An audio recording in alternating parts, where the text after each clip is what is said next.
You wake up, you check your phone, a few messages, some notifications. You reply the way you'd reply to anything, a quick thanks, a smiley, maybe just a thumbs up. You get up, make your coffee, start your day, and then someone at work says, "Oh, it's your birthday today, right? What are you doing?" And you say the thing you've been saying for years now. Nothing. It's just another day. They smile back, slightly confused, maybe slightly concerned. Like that sentence should mean something is wrong.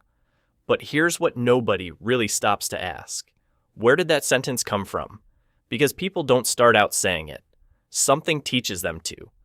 And once you understand what that something is, you start to see this whole thing differently, not just in other people, possibly in yourself.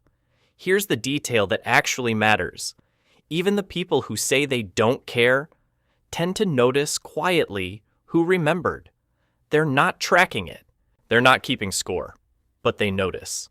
And that quiet noticing, that small, private, almost invisible thing, is actually the most telling part of this whole psychology. We'll come back to it.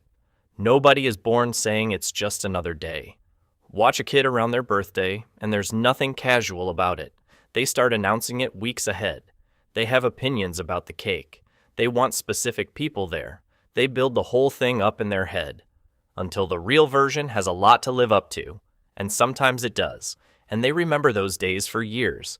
But sometimes it doesn't. Sometimes the people they were counting on don't show up. Sometimes the day arrives smaller than everything they imagined. They smile through it. Don't say anything. Because everyone else seems to think it went fine. So they adjust. The next year, they expect a little less. The year after that, a little less again. Until one day, they stop expecting anything at all. And that adjustment slowly starts to feel like a personality. There's something well studied in psychology around how the brain handles prediction. Your mind is constantly making small forecasts about what's coming, little bets about how things will go. And when the outcome keeps falling short, the brain does something very practical. It stops forecasting the reward, not because you stopped wanting it, but because the gap between wanting something and not getting it started hurting more than just not wanting it in the first place. So the brain makes a quiet trade. It gives up the hope to avoid the hurt. And it does this without asking you, without you even noticing it's happening. So for a lot of people, it's just another day isn't something they decided. It's something their experience decided for them, quietly, over several years, one birthday at a time. The sentence isn't apathy. It's the end result of a very logical process. But not everyone who says this sentence learned it from disappointment, because there are actually a few different people living inside those four words. The first group, and probably the most common, are the ones who built the distance gradually. These aren't cold people. They're often some of the most emotionally aware people you'll meet. But at some point, wanting the day to feel like something started costing them. So they stopped wanting it out loud. They moved their expectations somewhere safer. And it's just another day became the sentence they said, so nobody would ask them to explain further. The second group arrived at the same sentence from a completely different direction. These are people who genuinely, steadily, don't need the day to be anything. Not as a defense. As a conclusion they actually reached. They figured out that their sense of worth doesn't live in a calendar, that a regular morning with good light and quiet can hold just as much meaning as anything planned. These aren't people who gave up on joy. They just stopped waiting for a specific date to deliver it. And that's not emptiness. That's something it takes most people a long time to actually find. Then there's the third group, the ones who say it, but quietly hope the day proves them wrong. They won't plan anything. They won't ask for anything. They won't hint. But part of them is watching. Who remembered without a reminder? Who sent something real instead of just the two words? Who thought about them specifically, not just their date? They don't want a celebration. They want evidence. Evidence that they still exist to the people who matter, even on a day they're pretending doesn't matter. And here's what all three groups have in common. Even the ones who completely mean it when they say they don't care, still keep a quiet mental record. They don't do it deliberately. They're not scorekeeping. But the human brain is wired to track connection. So without making a sound, they notice who reached out without being reminded. They notice who used their actual name. And they notice the people who said nothing at all. They'll never bring it up. But the record sits there, saved in a quiet folder in their mind. That's not pettiness. It's just what it looks like when someone still needs to be seen, but has stopped saying so out loud. Here's where it gets interesting. You can completely mean it when you say it's just another day, and still feel something when someone you love says nothing. Both of those things can be true at the same time. It's not a contradiction. It's just what it looks like when emotional self-reliance meets the basic human need to be seen. People who are genuinely independent, who don't rely on external validation, still feel the presence or absence of real connection. They've just learned to hold that feeling without making it loud, without turning it into something that asks anything from anyone. So when someone says it's just another day, it usually means one of three things. I've genuinely made peace with this. Or, I've made peace with it so I don't have to feel what happens if I don't. Or, I mean it, and I don't mean it, and I haven't fully sorted out which. All three are honest. Only the person saying it knows which one is actually true. There's one more layer here worth sitting with.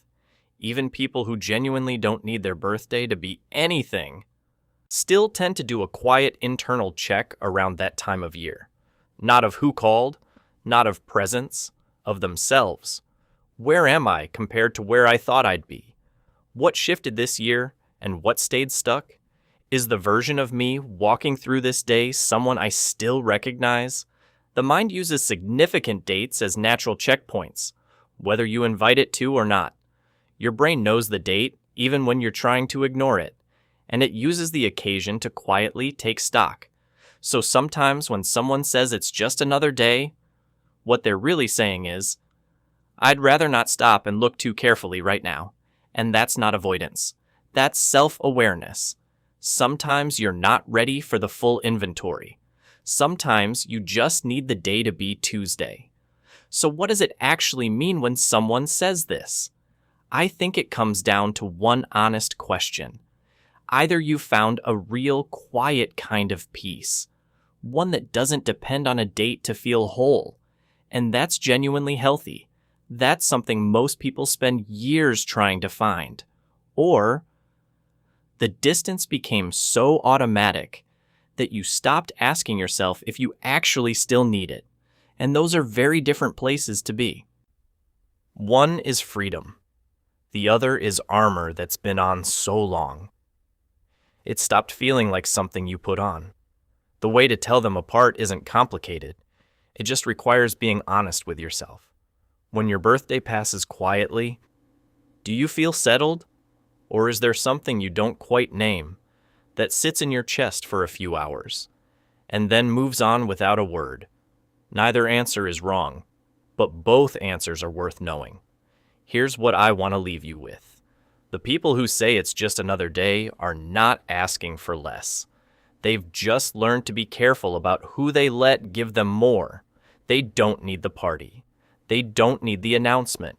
They need the thing that's honestly harder than both of those. Someone who sees them without being asked to look. If you know someone like this, you don't have to plan anything. You don't have to make a gesture out of it. You just have to remember, say something real. Show up without performing the showing up. That's the language they actually speak. And if you speak it back, even once, even quietly, it lands differently than you'd expect. Because here's what's true about people who've taught themselves to need very little. When something real gets through, they feel it completely. So if your birthday tends to feel like nothing special, it doesn't mean something is wrong with you. It might mean you learned through experience to protect yourself from hoping. It might mean you've genuinely grown past needing one day to feel whole. Or it might mean you're somewhere in between, which, honestly, is where most people actually are. All of those are worth understanding. All of those are worth being honest about. And if someone in your life says it's just another day, maybe now you hear it a little differently. Not as indifference, as a sentence that has a history. If any part of this felt familiar, drop a comment. Even just the word same. No explanation needed. And if you want to keep exploring the quieter patterns in how people actually work, subscribe. These videos are made for the people who notice things in themselves they've never quite heard named out loud before. One more thing before you go. If this video felt like it was describing someone you know, there's a good chance that same person struggles with something else too. Something that looks like modesty from the outside, but feels like something more uncomfortable from the inside. The psychology of people who can't accept a compliment without deflecting it, that one connects directly to everything we talked about today. It's next.